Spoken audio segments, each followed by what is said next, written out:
E, doutor, quais as principais queixas que os pacientes chegam até o seu consultório, e como eles chegam? Então, isso é uma questão muito interessante porque frequentemente a gente é abordado, né? A secretária recebe essas ligações perguntando o que a cultura trata.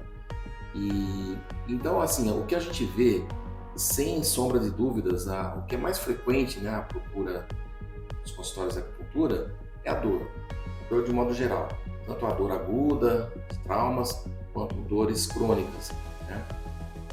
Isso engloba coluna, ombros, joelhos, Dores físicas dores mesmo. físicas articulares, né?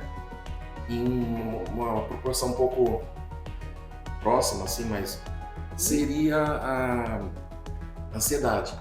Então, essas duas queixas são as mais frequentes que a gente recebe no consultório, porque a acupuntura ficou com essa visão de que ela trata apenas dores físicas e ansiedade. Isso ficou bem divulgado assim na mídia, né? A E gente gosta de abordar. elas são encaminhadas por médicos, elas vêm por conta própria. Assim, a grande maioria, né, como a gente fala no inglês, né, hands down, né, ou seja, sem sombra de dúvida, são pacientes encaminhados por colegas de várias especialidades, principalmente na área de ortopedia, reumatologia, neurologia, né, são os maiores encaminhamentos.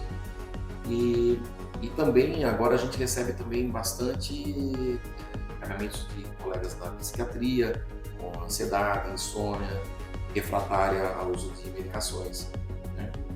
E em terceiro lugar, a gente recebe também bastante encaminhamento de colegas da área de sistema digestório, né? A parte digestiva a gente recebe bastante encaminhamento também. Então acho que seria nessa proporção. É, a grande maioria por dores físicas, depois a parte de ansiedade e depois a parte de queixas digestivas. Certo. E nesse caso, o diagnóstico, como ele é feito? De que forma ele é feito? Sim, 90% dos pacientes que vão até a acupuntura já recebem um encaminhamento com os exames laboratoriais, imagem, indo já com algum diagnóstico, né? E isso a gente chama assim do diagnóstico ocidental. A gente gosta de ter os dois diagnósticos, ocidental e oriental, né? Porque, logicamente, que toda patologia você precisa analisar de uma forma mais holística, né? Então, muitas vezes, um paciente que vem com uma queixa física, a base do problema, a raiz do problema, seria alguma alteração emocional que o paciente está tornando a física, né? Então, assim, muitas queixas do paciente têm esse histórico de emoções reprimidas, acontecimentos passados que ele teve na vida dele, tanto familiar quanto profissional, né? Que o deixa mais vulnerável a apresentar problemas físicos ou emocionais e ele precisa ser avaliado, né? Que interessante.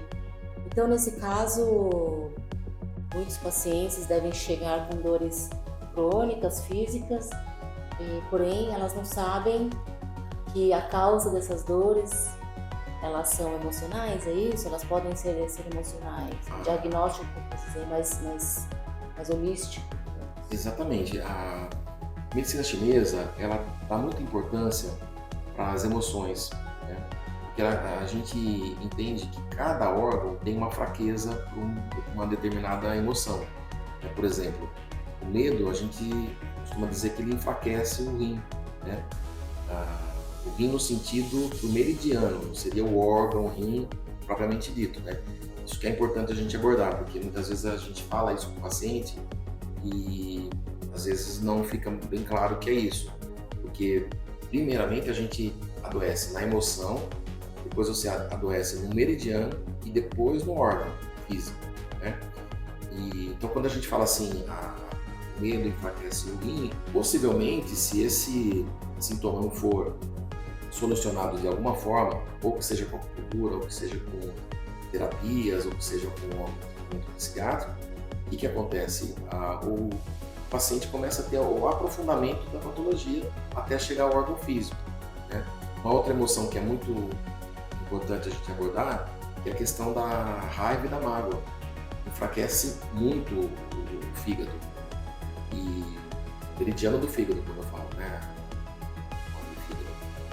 E isso daí, com o passar do tempo, pode prejudicar até nas funções fisiológicas do fígado, que a gente sabe que é um órgão muito importante, né? Ele é nosso laboratório onde toda a nossa digestão é metabolizada, né? Então isso é uma coisa que a gente gosta de abordar. Outro órgão muito importante também a gente tem que lembrar é a questão da tristeza, né? A tristeza, ela enfraquece muito o meridiano do pulmão, né? E, como a gente está abordando, inicialmente ela atinge o meridiano para depois começar a desgastar o órgão como a parte física do corpo.